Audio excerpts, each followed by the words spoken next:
की आम्ही सर्वजण मागाशी नावं मी घेतली सगळ्यांची।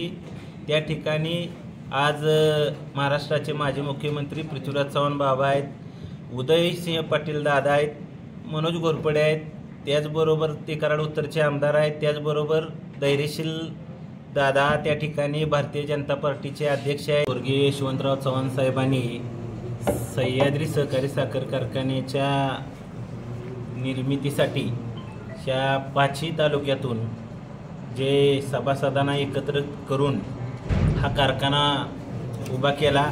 ही निवडणुकीत त्या ठिकाणी निवडणुकीला सामोरे जात असताना ज्या विचारानं स्वर्गीय यशवंतराव चव्हाण साहेबांच्या आम्ही ही लढाई लढत होतो, परंतु त्या ठिकाणी जे 6 तारखेला छाननीमध्ये आम्हाला थोडंसं ह्या निवडणुकीमध्ये निवडणूक निर्णय अधिकारी किंवा प्रशासन असेल त्याच्यामध्ये थोडासा आज कारखान्याच्या प्रशासनानं पण त्यांना माहिती देणं आवश्यक होतं की ह्या उपविधीतील त्यांना सूचना करणं गरजेचं होतं। त्या केल्या नसल्यामुळं आम्हाला अन्यत्र त्या ठिकाणी त्रास झाला, आम्हाला त्या ठिकाणी न्यायालयात जावं लागलं। काय अशा पद्धतीनं जे गेले 10 दिवस आम्हाला त्रास झाला त्याबाबत आम्ही भूमिका घेतलेली आहे, त्यामध्ये निर्णय आमचे झालेले आहेत। परंतु असं ह्या ज्या अपात्र अर्ज उमेदवारांच्यावरती ज्या पद्धतीनं ही भूमिका घेतली ही योग्य नाही असं माझं मत आहे। आम्ही अजून जरी त्या ठिकाणी जर न्यायालयीन लढाई लढावी लागत असेल तरी आम्ही त्यासाठी खंबीर आहे आणि ती लढण्यास तयार आहे। तुम्हाला निवडणुकीपासून लांब ठेवण्यासाठीच हे कारस्थान होतं का? आता ते तशा दृष्टिकोनातनं जर कोण बघत असेल तर खरंच मला काही माहिती नाही, पण माझी भूमिका ही सह्याद्री सहकारी साखर कारखान्याच्या सभासदांच्यासाठी एक प्रामाणिक काम करण्याची भूमिका आहे आणि ही मी करत राहणार। नाही, 9-10 अर्ज अवैध झाले, त्याच्यातले 9 तुमचे होते, तुमच्या ह्याच्यातले एकूणच हे कारस्थान वाटत नाही का? नाही, कारस्थान आता ते निवडणूक निर्णय अधिकारी आहेत, त्यांना थोडंसं मगाशी मी म्हटलं तसं सह्याद्री सहकारी साखर कारखान्याच्या प्रशासनानं आणि त्यांनी ही जे बाबा अर्ज आहेत ह्याच्यावरती आपण त्याच्यामध्ये कोर्टाचे सायटेशन दिले होते, कायदे दिले होते, म्हणणं मांडलं होतं, पण ते म्हणणं मांडलेलं ऐकण्याची भूमिका निवडणूक निर्णय अधिकाऱ्यांनी घेतली नाही। आणि जे आरक्षणमधले अर्ज आहेत की 2 महिला 2 ओबीसी ह्याच्याबाबत पण स्पष्ट त्या ठिकाणी उपविधीमध्ये मगाशी मी सांगितलं की ऊस उत्पादक सभासदांना 3 वर्ष ऊस घालवला पाहिजे अशी अट त्या ठिकाणी आहे। ती त्या ठिकाणी स्पष्ट मी भूमिका मागाशी मांडलेली आहे, ही थोडंसं बघणं गरजेचं होतं, ती बघितलं नसल्यामुळं हा त्रास आम्हाला त्या ठिकाणी 10 दिवस झाला। विसर्जनाच्या बॉयलरचा स्फोट झाला कारखान्याचा, काय सांगा?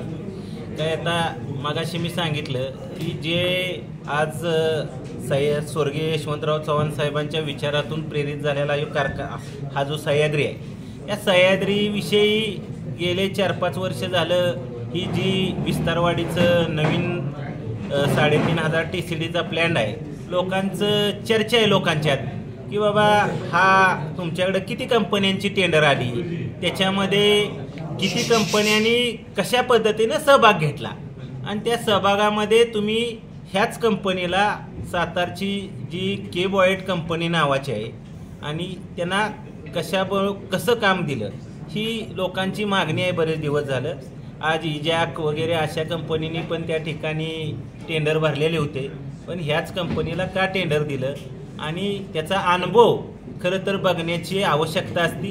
ह्या कंपनीचं असे किती प्लॅन्ट आपण उभारलेत, महाराष्ट्रामध्ये असेल महाराष्ट्राच्या बाहेर असतील, ह्याचा अनुभव संचालक मंडळाने चेअरमननी काय माहिती घेतली होती का, ह्याचाही माझे थोडंसं त्यांना प्रश्न आहे। कंपनी बॅकलिस्टेड आहे ती असं माझ्या कानावरती आहे की ती कंपनीनं जे काम केलेलं आहे आज समोरच आहे तुमच्या उदाहरण, आज 4थं वर्ष चालू आहे की ती कंपनी काम करते त्या ठिकाणी। आज तसा जर साखर कारखान्याचा प्रकल्प उभा राहायचं म्हणलं तर 9 ते 10 महिन्यामध्ये उभारणी करून देणाऱ्या अशा आपल्या भारतातल्या पण कंपन्या आहेत आणि बाहेरच्या देशातल्याही कंपनी त्या ठिकाणी 1 वर्षामध्ये हा प्रकल्प उभा करून देतात. नाही, तुम्ही आता मगाशी म्हणला की ती कंपनी ब्लॅकलिस्टेड आहे, तिलाच का टेंडर दिलं? हा प्रश्न सभासदांच्या मनात आहे. सभासदांच्या मनात ब्लॅकलिस्टेड आहे का? आता त्याचा अनुभव घेणं हे संचालक मंडळाचं काम होतं. त्यांना किती कारखाने उभं केलेत आणि त्यांच्याकडं किती त्या साधन सामुग्री त्या ठिकाणी आहेत याची माहिती संचालक मंडळानं घेण्याचं काम होतं. ते मला थोडंसं वाटतंय की घेतलेलं दिसत नाही. त्यामुळं सभासदांच्याच शंका आहे की बाबा आज आपल्या आजूबाजूला कारखाने झालेले आहेत.